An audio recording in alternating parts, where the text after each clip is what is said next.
Cuando la mente es atraída a la luz del Calvario, en una visión imperfecta, Cristo es discernido en la vergonzosa cruz. ¿Por qué murió? A consecuencia del pecado. ¿Qué es pecado? La transgresión de la ley. Entonces se abren los ojos para ver el carácter del pecado. La ley es quebrantada, pero no puede perdonar al transgresor. Es nuestro ayo que condena al castigo. ¿Dónde está el remedio? La ley nos lleva a Cristo, que pendió de la cruz para que pudiera impartir su justicia al hombre caído y pecaminoso y así presentar a los hombres ante su Padre en su propio carácter perfecto. Bienvenidos a nuestro análisis bíblico producido por el Ministerio 147. Soy Óscar Oviedo y el título para nuestro análisis de hoy es La ley lleva al hombre a Cristo. Encuentra el vínculo al estudio completo en la descripción. También esta nueva semana se estará produciendo la lectura de la semana de oración en audio para todos aquellos que la quieran escuchar. Entremos en nuestro análisis para el día de hoy. El título nos lleva a una de las funciones de la ley, es decir, la de llevarnos a nuestro Salvador Jesucristo. Y la verdad es que nada excepto la justicia de Cristo puede hacernos merecedores de una sola de las bendiciones del pacto de gracia.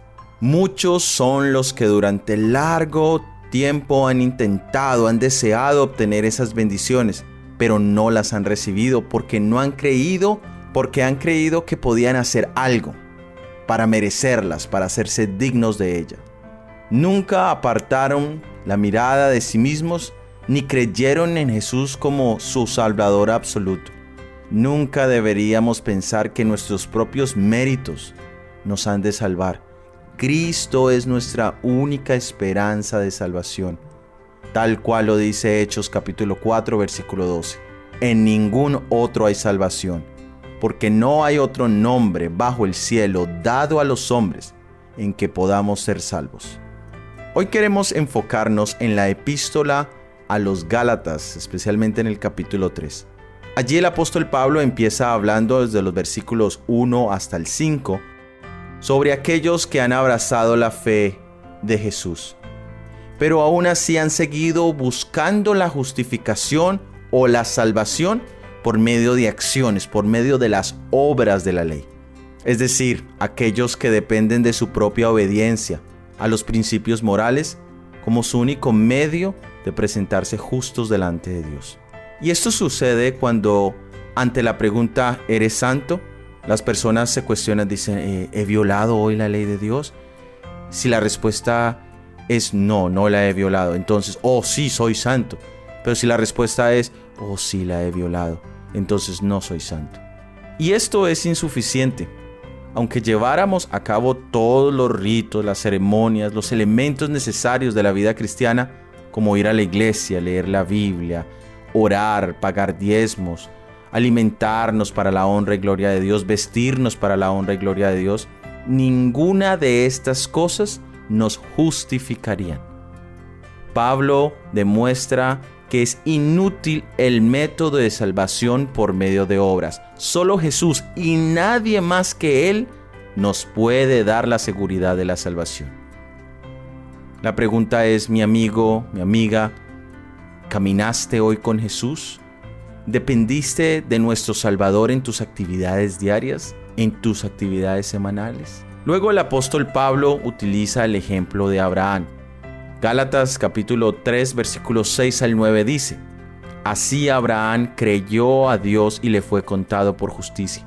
Y sabed, por tanto, que los que son de fe, estos son hijos de Abraham. Y la Escritura, previendo que Dios había de justificar por fe a los gentiles, dio de antemano la buena nueva a Abraham diciendo: En ti serán benditas todas las naciones, de modo que los que son de la fe son bendecidos con el creyente Abraham. En Abraham no solo los israelitas, no solo los judíos tienen esperanza de justificación, sino también nosotros, los gentiles. Pero todo esto es a través de la fe en nuestro Salvador Jesucristo. Luego, desde el versículo 10 del capítulo 3 de Gálatas, nos muestra que no podemos encontrar justicia o salvación o perdón en la ley. Leamos Gálatas capítulo 3 versículos 10 hasta el 13. Porque todos los que dependen de las obras de la ley están bajo maldición, Pues escrito está: maldito todo aquel que no permaneciere en todas las cosas escritas en el libro de la ley para hacerlas. Y que por la ley ninguno se justificará para con Dios, es evidente, porque el justo por la fe vivirá. Y la ley no es de fe, sino que dice: el que hiciere todas estas cosas vivirá por ellas. Cristo nos redimió de la maldición de la ley, hecho por nosotros maldición, porque está escrito: maldito todo el que es colgado en un madero. Aquí el apóstol Pablo es específico. Si tú esperas alcanzar tu salvación en tus propias obras, no tienes ninguna esperanza. En nuestro análisis bíblico, titulado El Evangelio y la paz con Dios, se hizo un análisis detallado de lo que significa estar bajo la maldición de la ley. El apóstol Pablo también hace mención que el justo por la fe vivirá. Esta es una referencia al libro de Habacuc en el Antiguo Testamento, el capítulo 2, el versículo 4. Es decir, que la justificación por la fe no es una nueva doctrina del Nuevo Testamento, sino que es la única forma de salvación eterna. Es decir, que hasta aquí podemos resumir. Primero, la miseria de estar en pecado, en desobediencia, es igual a estar bajo la maldición y la condenación de la ley de Dios. También el amor y la gracia de nuestro Dios han sido manifestados a todos nosotros a través de aquel que se hizo maldición por ti y por mí, es decir, a través de Jesucristo.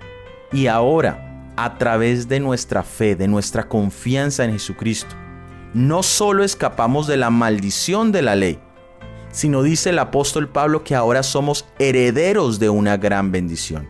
Y es verdad, mis hermanos, debemos aprender de la escuela de Cristo. Solo su justicia puede darnos el derecho a una de las bendiciones de ese pacto de gracia. Durante mucho tiempo muchos han deseado y han procurado recibir estas bendiciones, pero no las han recibido porque han fomentado la idea de que podemos hacer algo para hacernos dignos de ellas. No hemos apartado la vista de nosotros mismos. No hemos creído que Jesús es en realidad un Salvador viviente. Nunca deberíamos pensar que nos salvamos gracias a nuestros propios méritos. La gracia de nuestro Salvador Jesucristo es nuestra única esperanza de salvación. Debemos confiar en esa promesa y no aceptarla como un mero sentimiento. Cuando descansemos sobre los méritos de Jesús como nuestro Salvador, que perdona los pecados. Continuemos leyendo en el libro de Gálatas capítulo 3 versículos 15 al 18. Hermanos, hablo en términos humanos. Un pacto, aunque sea de hombre, una vez ratificado, nadie lo invalida ni le añade. Ahora bien, a Abraham fueron hechas las promesas y a su simiente. No dice a las simientes como si hablase de muchos, sino de uno, a tu simiente, la cual es Cristo. Esto pues digo, el pacto previamente ratificado por Dios para con Cristo, la ley que vino 430 años después, no lo abroga para invalidar la promesa. Porque si la herencia es por la ley, ya no es promesa, pero Dios la concedió a Abraham mediante la promesa. Pablo ahora nos recuerda el pacto hecho entre Dios y Abraham. Este aparece en el libro de Génesis capítulo 15 y allí encontramos un relato de cómo se llevó a cabo ese pacto. Lo primero que encontramos en este capítulo es el método de comunicación que tiene Dios con Abraham y es a través de una visión. En esa visión Abraham también presenta al Señor su preocupación de que él y su esposa ya estaban avanzados en edad y aún no tenían descendencia. El Señor allí le asegura que la promesa de esa descendencia es segura. Y es más, para confirmar esa promesa, le muestra las estrellas y le dice que las cuente. Y que así de esa misma manera su descendencia sería incontable. Por supuesto, esta ilustración de las estrellas tiene un significado muy profundo. Pero también es aquí donde Abraham necesita ejercitar su fe. No tiene descendencia, está avanzado en edad. Y el Señor lo está llevando a confiar en algo que él no puede tocar, que no puede palpar.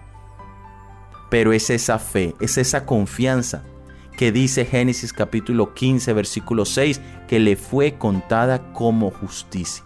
Y de este punto se desarrolla a través de la palabra de Dios el tema maravilloso de justificación, de salvación por fe.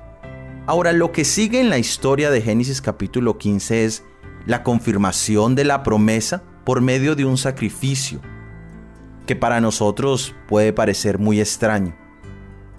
Pero tenía dos elementos. Uno, era el tipo de pacto que se hacía en ese tiempo, pero sí tuvo una pequeña variación. En los pactos de ese tiempo, las dos partes que iban a entrar en un acuerdo mutuo debían caminar por en medio de los animales muertos. Pero en el caso de Génesis capítulo 15, solo Dios pasa por en medio de los animales. ¿Por qué sucede esto? ¿Por qué esta alteración? ¿Qué significado tiene?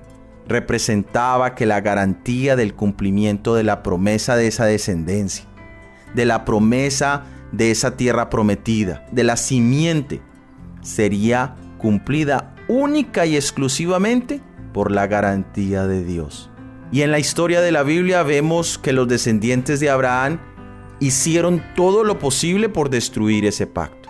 Sus actos parecían más bien demostrar que no querían ser ese pueblo de bendiciones, que no querían ser los encargados de la ley de Dios, que no querían que de ellos viniera ese Mesías. Pero Dios constantemente sigue trabajando con ellos, trabaja a través de ellos, a pesar de su actitud, a pesar de su desobediencia. A pesar de todo eso, seguía comprometido de llevar a cabo su meta y su misión. Esto aquí nos resalta que el plan de salvación ha sido dada con todas las garantías de un Dios todopoderoso, que no existe posibilidad de que si nosotros depositamos nuestra fe y nuestra confianza en Él, podamos ser chasqueados o podamos fracasar.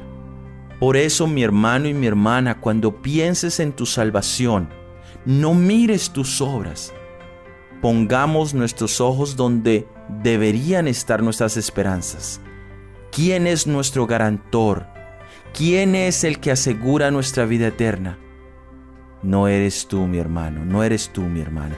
Solo Jesús y sus méritos nos garantizan la vida eterna. Y luego el apóstol Pablo hace una pregunta obvia en el versículo 19. Leamos Gálatas capítulo 3, versículos 19 hasta el 22. Entonces, ¿para qué sirve la ley? Fue añadida a causa de las transgresiones, para que viniese la simiente a quien fue hecha la promesa, y fue ordenada por medio de ángeles en mano de un mediador. Y el mediador no lo es de uno solo, pero Dios es uno. Luego, ¿la ley es contraria a las promesas de Dios? En ninguna manera. Porque si la ley dada pudiera vivificar, la justicia fuera verdaderamente por la ley. Mas la Escritura lo encerró todo bajo pecado, para que la promesa que es por la fe de Jesucristo fuese dada a los creyentes. Aquí el apóstol Pablo nos introduce a la diferencia entre la ley moral y la ley ceremonial. En el versículo 19 dice que la ley fue añadida a causa de transgresiones. La ley moral nos muestra lo que es pecado o nos define lo que son las transgresiones. Y el Señor también introdujo lo que conocemos como la ley ceremonial, o como dice acá el apóstol Pablo, fue añadida. ¿Por qué fue añadida?